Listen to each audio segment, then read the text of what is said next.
दोस्तों कहते हैं कि कलयुग का दौर है और इस संसार में कलयुग में लोग अपने किसी भी रिश्ते को तवज्जो नहीं देते हैं। यानी कि हर एक रिश्ते को कुछ ऐसे लोग हैं जो बदनाम करते दिख रहे हैं।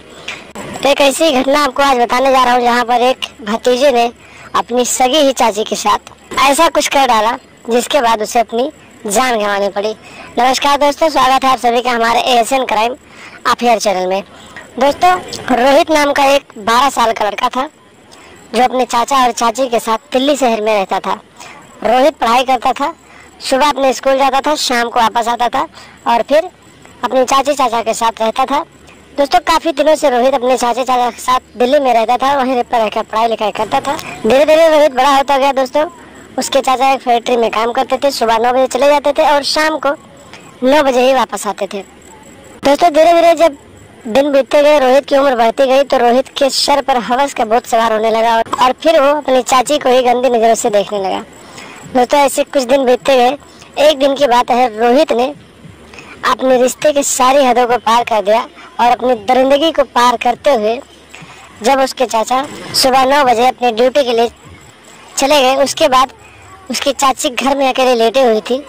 तो रोहित का हवस का जो भूत था वो कुछ ज़्यादा ही चरम सीमा पर आ गया और फिर रोहित के दिमाग में ये नहीं आया कि वो जो करने जा रहा है, क्या करने जा रहा है, उसे कुछ पता नहीं। उसे तो उस समय रोहित को सिर्फ और सिर्फ हवस दिखाई दे रहा था। तो वो अपनी चाची के रूम में पहुंच गया और फिर अपनी चाची के हाथ और पैर दोनों को बांधने के बाद उसके साथ जबरदस्ती शारीरिक संबंध स्थापित कर लिया। जब इस बात का विरोध रोहित की चाची ने किया तो रोहित ने अपनी चाची को धमकी देते हुए बताया कि अगर तुम इस बात को किसी को बताओगे तो मैं तुम्हें जान से मार दूंगा। दोस्तों, रोहित की चाची भी डर गई और फिर उसने डर के मारे ये बात अपने पति को नहीं बताई। लेकिन ऐसे कुछ दिन बीतते गए। एक दिन की बात है, रोहित अपनी चाची को ब्लैकमेल करके और धमकी देकर उसके साथ फिजिकल हो रहा था। तभी अचानक दोपहर की छुट्टी में ही उसका चाचा घर आ गया और फिर उसने अपने भतीजे को अपनी पत्नी के साथ अर्धनग्न अवस्था में देख लिया। दोस्तों, जब उसने अपनी पत्नी को अपने भतीजे के साथ इस अवस्था में देखा तो गुस्से से लाल हो गया और फिर वो अपनी पत्नी को मारने लगा। जब उसने अपनी पत्नी को मारना शुरू किया तो उसकी पत्नी ने अपने पति को पूरी कहानी बताई कि मेरी कोई गलती नहीं, इसने मुझे धमकी दिया जान से मारने का और मुझे ब्लैकमेल कर रहा था, सारी गलती इसी की है, फिर मैं मजबूर थी। दोस्तों, जब इतनी बात पत्नी ने अपने पति को बताई तो पति और पत्नी ने मिलकर भतीजे को ही जान से मार डाला और फिर वहाँ से दोनों फरार हो गए।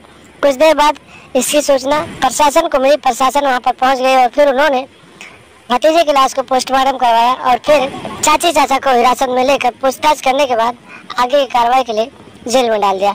तो दोस्तों, आप लोग भी अगर ये वीडियो देख रहे हैं और आप भी अगर ऐसी मानसिकता अपने दिमाग में रखते हैं तो ऐसी मानसिकता ना रखें और ऐसी मानसिकता रखने वाले लोगों की पहचान करें, उनसे सतर्क रहें, सावधान रहें, उनसे दूरी बनाकर रखें, अपने घर परिवार को सुरक्षित रखें और लगातार हमारे साथ बने रहें और हमेशा देखते रहें ASN क्राइम अफेयर।